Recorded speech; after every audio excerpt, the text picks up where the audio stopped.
Hello and welcome to Monday's Granada Reports. We are live across the northwest. Yeah, good evening. Thanks for joining us. Here's what's coming up on tonight's programme.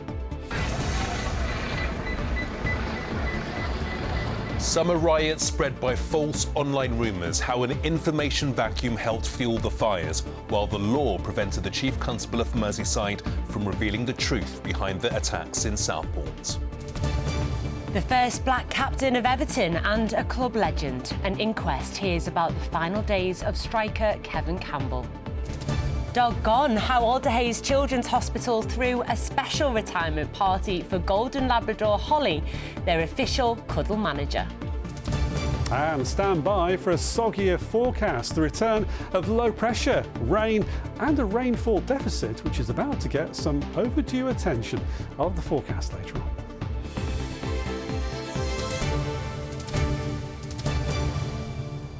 So first tonight, how the Chief Constable of Merseyside Police was prevented from revealing the truth about the man who murdered 3 girls in Southport last summer. Yeah, rioting broke out across our region and elsewhere in the country after the attacks.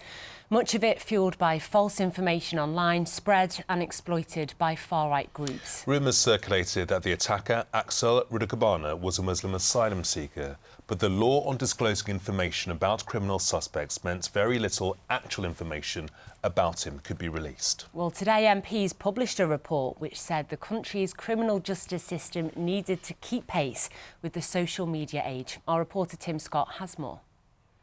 The worst violence the country had seen for over a decade, fuelled by rumour and disinformation. Last summer's riots came after the murder of 3 young girls at a dance class in Southport. But in the aftermath, a failure to disclose facts about the case to the public gave rise to an information vacuum, which allowed dangerous speculation to flourish online. That's according to a report today from the Cross-Party Home Affairs Committee. Its chair says better information sharing about the suspect in the murders would have stopped rumours from spreading. If more information around, for example, his place of birth and religious background had been put in the public domain, and the misinformation about the fake name that was spread and the idea that this was an asylum seeker who'd travelled in a boat would have been made clear that that wasn't the case earlier. The report says the Crown Prosecution Service's system for disclosing information to the media after serious incidents like Southport is outdated and has failed to keep pace with the social media age. Merseyside's Chief Constable at the time told MPs she had wanted to share more information about the suspect. I wanted to be able to get out that point that at that time, there was no suggestion that the suspect in custody was from that Muslim faith. Today, the Merseyside Police and Crime Commissioner confirmed the Chief Constable had received advice from the CPS not to share the information. She had a long conversation with the local CPS, and ultimately the advice that she took from that was not to share that information. So that's obviously, what she then chose not to do. But I think, the message is very clear that policing want to get this information out there, and it's how we do that, working with the CPS to make sure that it doesn't prejudice a trial. Today's report also says the police failed to anticipate the intensity of the violence, and the Southport imam whose mosque was attacked agrees they were caught out. I have reported this at 9 o'clock in the morning on that day, and obviously they assured me that everything is under control. Something should have been prepared better. The report also calls for better information sharing between police forces, but it praises the response of officers on the ground who did their jobs well in horrendous circumstances. And it says it found no evidence of supposed two-tier policing in how the rioters were dealt with. It's calling on the government to ensure that all of the points it has raised are dealt with in its upcoming police reforms. Tim Scott, ITV News. Well, next, an inquest has found the Everton legend Kevin Campbell died of natural causes after delays in diagnosing a rare heart infection. His brother described the former footballer as our superstar, who was very much loved by the fans and clubs he played for. Medics told the inquest in Manchester that he'd kept himself fit and was the picture of health who became very unwell, and doctors should have investigated his rapid weight loss in the months before his death. Our correspondent Elaine Wilcox was in court, and there's some upsetting details about his illness, Elaine. Yes, that's right. As we know, Kevin Campbell was a hero at Everton. He was the club's first black captain and a leading scorer, known affectionately by the fans as Super Kev. He was just 54 when he died in June last year. The inquest heard he'd been in the picture of health and he'd become very unwell very quickly.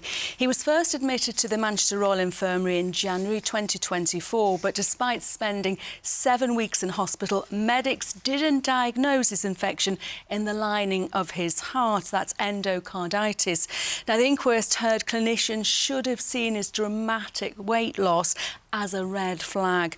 On his second admission to hospital in March, the former player was just 9 stone, dropping half of his body weight.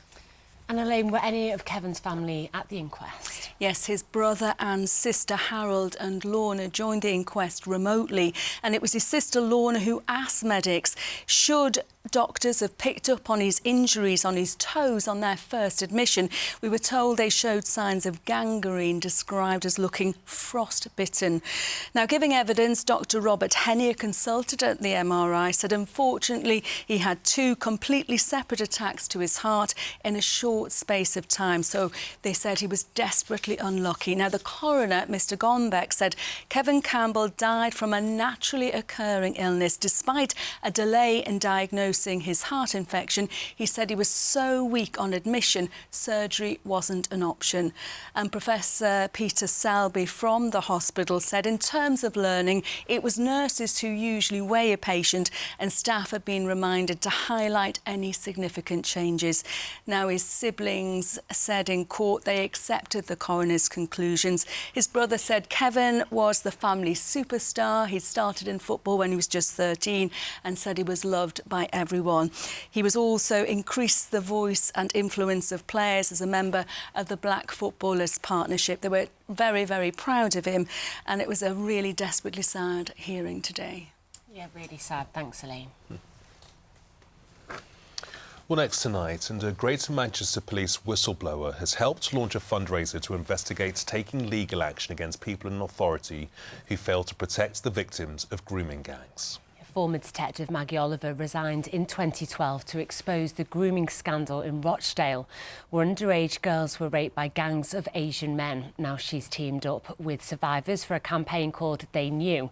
It's looking to raise £125,000 to investigate actions of police forces, local authorities and individuals. I spoke with Maggie Oliver a short time ago and asked her what this campaign can achieve.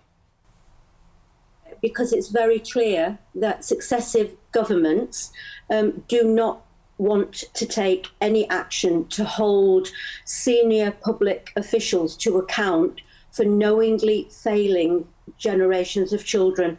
I want justice for the victims of the past, justice for the public actually, but also to bring systemic change so that future generations of children do not have to suffer the same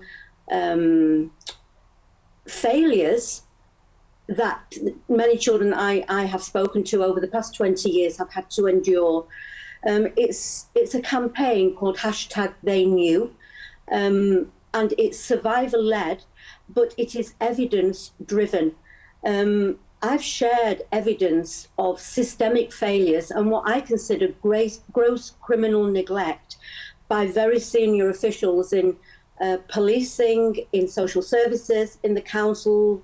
And what we've seen in the last few months has not led me to believe that this government is any different. The government have announced a number of ways they're looking to crack down on child sexual abuse, including creating a new child protection authority, making it a criminal offence to not report child sexual abuse. They're also launching local inquiries into grooming gangs and a rapid national audit. And so efforts are being made to try and tackle the issue. What more would you like to see happen? I have heard those promises for the past 20 years.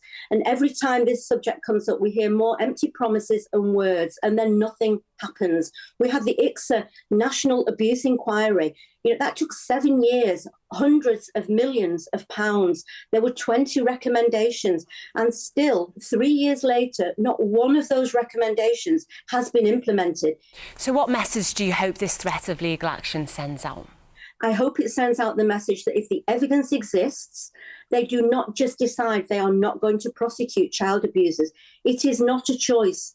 The law of the land says that a child who is raped by a gang of men or by a man who is 40 or 50, it is against the law.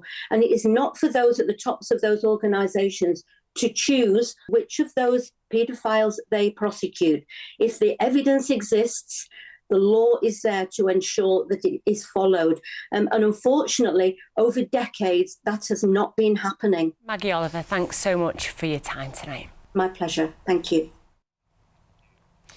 The families of 5 victims of the Manchester Arena bombing have written to the Justice Secretary after the bomber's brother was able to attack and injure 3 prison officers. Hasham Abedi used a makeshift knife and boiling oil to inflict life-changing injuries. 2 of the officers are still in hospital. Counter-terror police are now investigating. Abedi serving a minimum of 55 years at Franklin Prison in Durham for his role in the murders of 22 people. The letter was sent to Shabana Mahmood earlier today. Well, next, and similar to Hillsborough, a lot of mistakes were made. The words of a survivor of the Summerland disaster who's joined calls for a fresh inquest into the tragedy. Bob White from Liverpool was 20 years old when a fire broke out at the leisure centre on the Isle of Man. 50 people died and many more were injured. Bob is also a Liverpool fan and has spoken to us ahead of the 36th anniversary of the Hillsborough disaster. He's urging survivors to learn the lessons from the subsequent inquiry and keep pushing for the truth. Well, he's been speaking to our Isle of Man reporter, Joshua Stokes. That's how I remember it, like that, yeah. We would have been standing on this side of the road. People are calling all over the place, looking round for children, and families are split up. It looks as if there's no hope for Summerland, without a shadow of a doubt. Bob White recalls the trauma of Summerland like it was yesterday. At 20 years old, he and his partner were caught inside the holiday complex. After spotting a small fire in a nearby kiosk, they tried to make their way out of the building. When we got to the exit, it was a turnstile, but it was only one way, and there was just a mass of people huddled round it trying to get out. And obviously the turnstile was only opened inwards, didn't open out. So we found the fire exit, but it was chained. I can remember a chain and a padlock on a bar type door. Them doors were made not to open. And I remember then smelling burning, and people really started to panic a lot more. The fire had spread unknowingly from the kiosk to the main building as Bob made his way onto a nearby terrace. And as we went out, flames shot over our head and smoke. And I can remember that, it's like the light suddenly went. There was a little small wall and there was a drop down. People were dropping down over there onto this concrete pathway. So I managed to get Anne over and drop down. And then I can remember a man had 2 children with him, and I took one of the kids off him and I dropped the kid down to Anne. Then the man came over with the other kid, and then I can remember Anne screaming, Robbie, get down.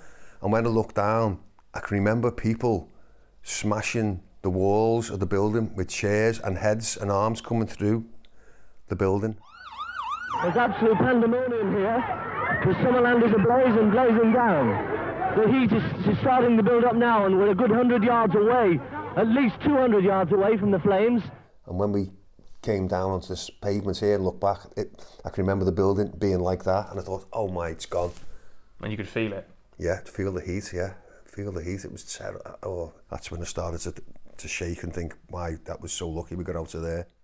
But not all were so fortunate. 50 people died as a result of the blaze, with authorities concluding it was a case of misadventure. A decision branded insulting by the families, now hoping to overturn the verdicts. It's something I support very strongly because I'm also a Liverpool fan. There was a lot of mistakes that were made. Similar to Hillsborough, a lot of mistakes were made. You need to get the truth and keep pushing. It must be hard for them. People say, oh, well, let it go. Don't let it go. I'm not saying people should be sent to jail. Just admit the truth of what happened. It's a fight known all too well by Liverpool MP Ian Byrne, currently campaigning for Hillsborough while also backing the Summerland families. We've got a battle on to get a Hillsborough law, which is about creating transparency, but also about learning lessons from disasters. So I'd really reach out to the Isle of Man government and say, you know, don't be scared, let that inquest happen, let the truth come out. There are some people who say that what's done is done. This was almost 52 years ago now, and we should move on from the disaster.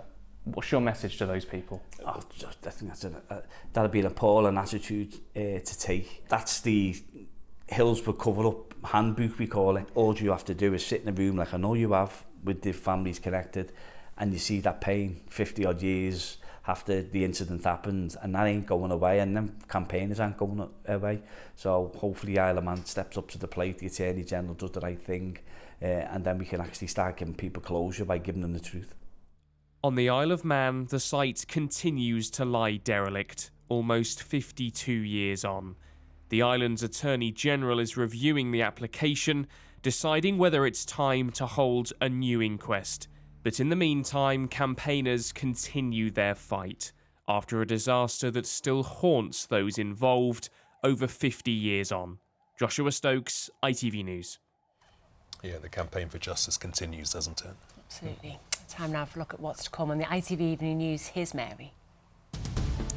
Coming up in the ITV Evening News, a former Tory MP is among 15 people charged with betting offences relating to the timing of last year's general election. Rory McIlroy joins golf's greats to complete a career Grand Slam. We bring you reaction from around the world. And the stars blasting off into space. Was it mission success for this all-female celebrity crew? Would you join me for those stories and more at 6:30? Right, well, let's take a look at football now. And Liverpool could win the Premier League title as soon as this week. And I think the first 32 games have shown us how difficult it is, not only for us, but for every team. I repeat, every team in the Premier League to win a game of football. So the competition has never been as strong as it is this season. And that's what makes it so hard to win a game of football. So yeah, everybody can say, yeah, you have to win too. Yeah, we still have to win too.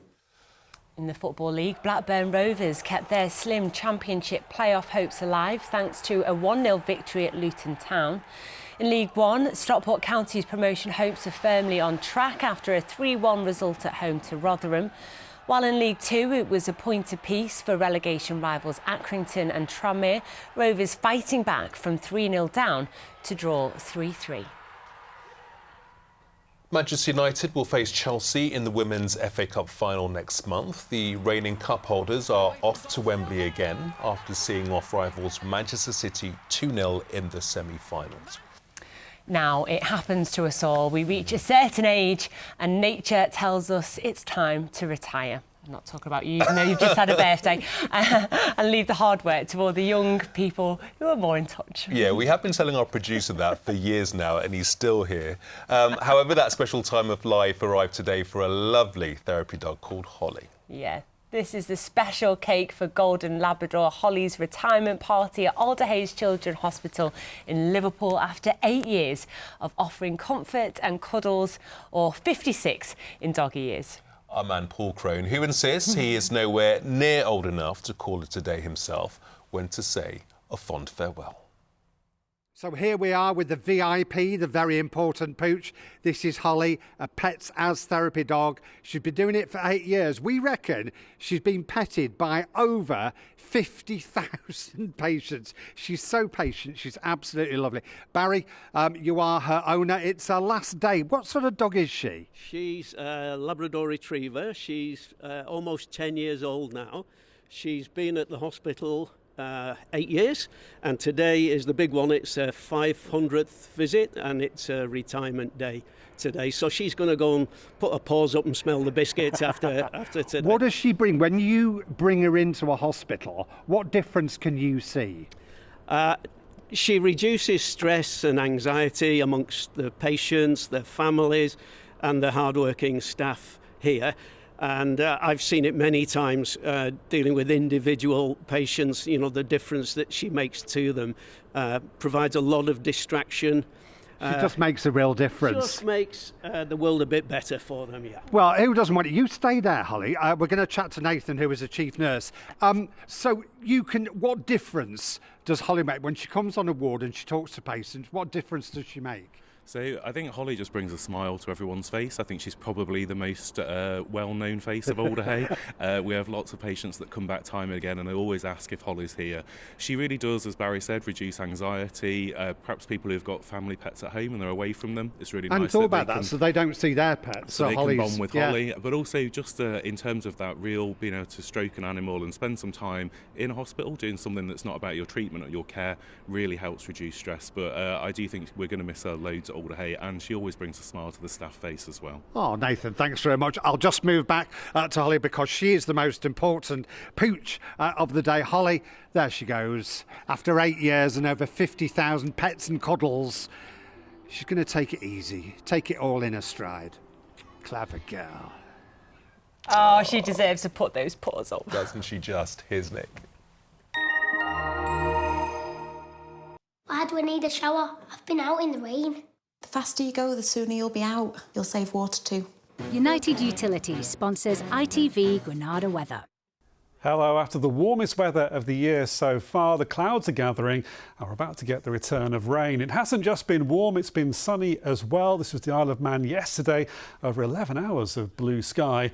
But this fine weather is leading to a building rainfall deficit. February and March drier than average and only 2% of our average April rainfall so far. So Easter holidays or not, that deficit is about to get some attention. Already is today in the Isle of Man. This front has turned things wetter, some patches of rain elsewhere.